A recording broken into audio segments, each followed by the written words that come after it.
যুক্তরাষ্ট্র ২০২৬ সালে শ্রমিক সংকট মোকাবেলায় অস্থায়ী H-2B ভিসা দ্বিগুণ করেছে। নির্মাণ, হোটেল, পর্যটন ও খাদ্য প্রক্রিয়াজাতকরণের মতো খাতে অতিরিক্ত ৬৫,০০০ ভিসা ইস্যু করা হবে। ফলে মোট ভিসা সংখ্যা ১,৩১,০০০-এ পৌঁছেছে। এই পদক্ষেপ দেশীয় অর্থনীতি ও গুরুত্বপূর্ণ শিল্প চালু রাখার লক্ষ্যেই নেওয়া হয়েছে।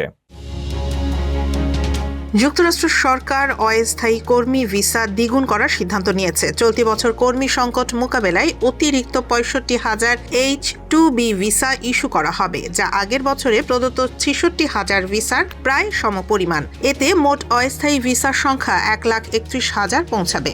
এই পদক্ষেপ মূলত নির্মাণ, হোটেল ও পর্যটন, নগরের সৌন্দর্য বর্ধন এবং সামুদ্রিক খাদ্য প্রক্রিয়াজাতকরণের মতো শ্রম ঘাটতি পূরণের জন্য নেওয়া হয়েছে।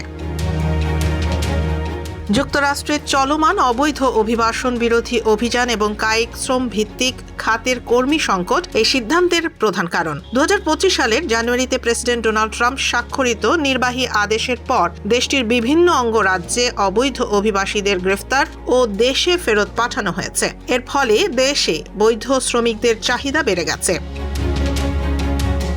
বিশ্লেষকরা বলছেন, অস্থায়ী শ্রমিক ভিসা দ্বিগুণ করা যুক্তরাষ্ট্রের অর্থনীতি এবং গুরুত্বপূর্ণ শিল্প খাতের জন্য প্রয়োজনীয়। বিশেষ করে নির্মাণ ও খাদ্য প্রক্রিয়াজাতকরণ খাতে কর্মী সংকট শিথিল করতে এটি কার্যকর পদক্ষেপ। তবে কর্মী সংকট সাময়িক হলেও তা দেশের শ্রম বাজারে প্রভাব ফেলতে পারে। তাই এই ভিসা বৃদ্ধি সময়োপযোগী বলে মনে করা হচ্ছে।